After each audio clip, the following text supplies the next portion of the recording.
माटी कहे kumhaar को तू क्या रोंदे मोहे, एक दिन ऐसा आवेगा मैं रोंदूंगी तोहे।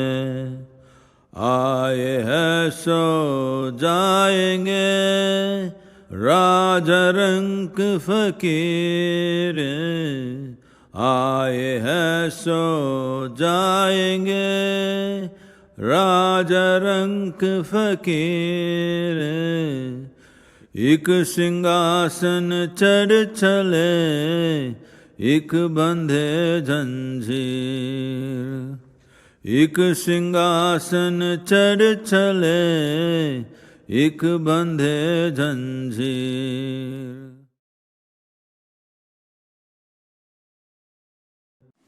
For those of you who don't understand the language, what the song is saying is, this is Kabir's incredible poetry. He was a weaver by profession, an enlightened weaver. So similarly, there were enlightened potters, there were enlightened cobblers, vegetable sellers,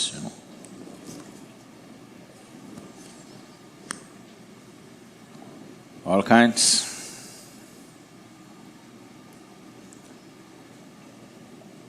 So this is a scene where a potter is kneading the clay, and the clay is singing to the potter, "What are you kneading me?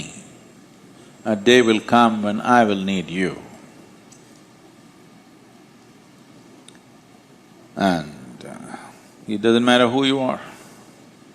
You're a king, you're a commoner, you're a saint, it doesn't matter.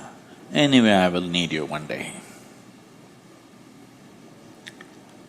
The only difference is, when I need people, a few will be sitting upon the throne of enlightenment and liberation. Rest will be entangled in the shackles of entanglement. That's all the difference. Otherwise, anyway I will need. Because what you think as me or myself is not you, it's me. That's what the clay is saying. So this is the only pot which can be burnt and unburnt. But in the meantime, what happens is the whole thing. So, as a way of taking people from a shackled existence to sit on the throne of liberation, not just in terms of realization, but in terms of knowing, in terms of capability, in terms of what you can do in this existence. When you talk about competence, mostly people are thinking about social competence. When you talk about power, people are mostly thinking about in the world. But when the clay begins to knead you, your social competence and the power that you hold over men and material means nothing, because you are the material. But at that time, a few will sit upon the throne, rest will be shackled in entanglements. To take a person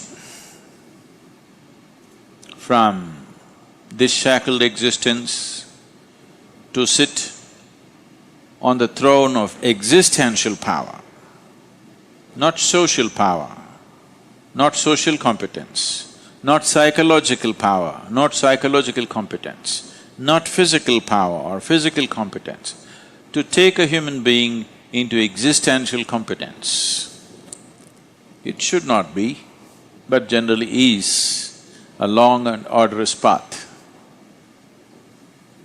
It should not be, but it is so. So it's very simple to move from bondage to liberation, but unfortunately, usually it doesn't happen like that. If one has to move, if a being has to move from an existence of bondage to an existence of existential power and liberation, he needs booster doses at every point. This is what the initiation processes are. Every initiation is a boost for somebody to break one barrier and go into another. Or to put it in an American way, it's a kick in your butt to cross the line, otherwise you won't cross it by yourself. Left to yourself, you will go within the lines that you have drawn and never cross. Everything that's life, everything that's creation, every aspect of creation, in a latent form, is already there in human consciousness. There's nothing to do. If you just bring clarity to this, everything is right here. You don't have to explore the cosmos to know all the different dimensions of life and creation that exists. All aspects of creation are right here. It is just that it has to be brought to light. Right now it is in darkness. Right now it is in a space, it is in a dimension that you cannot see. Right now there are radio waves here, you cannot hear. You need a transistor to hear, but it's already there. If it is not there, your transistor could do nothing. So it's already here. It is just that you should have the ability to see, you should have the ability to translate what is in another form to the form that you can see and perceive. So the initiation processes are just this, and these goddamn initiations are a frustrating process for the guru because it goes so slow, inch by inch, millimeter by millimeter, point by point. People go slow. Somewhere when I look at people, I think they have a notion that they have a billion-year lifespan. They don't hear to the song of the soil, that the soil is waiting to knead you one day, very eagerly, really. Just throw a dead body in the soil and see how eagerly it melts down, how eagerly it's eaten up by the soil, just see. So the soil is every day, every step that you take is waiting and it knows you will come. Doesn't matter. You jump around, you hop around, you fly, you will come back. Nobody seems to hear the song of the soil, that it is waiting to knead you and it'll do so soon. Because people are unwilling to take the necessary steps, they will create hallucinatory processes for themselves. The nature of the mind is such, it can make projections of life in such a way that it can keep you busy forever. It takes a certain level of awareness and a certain force of initiation processes for people to cross this need for hallucination and come to reality. Because reality is grander than any hallucination that you can ever create.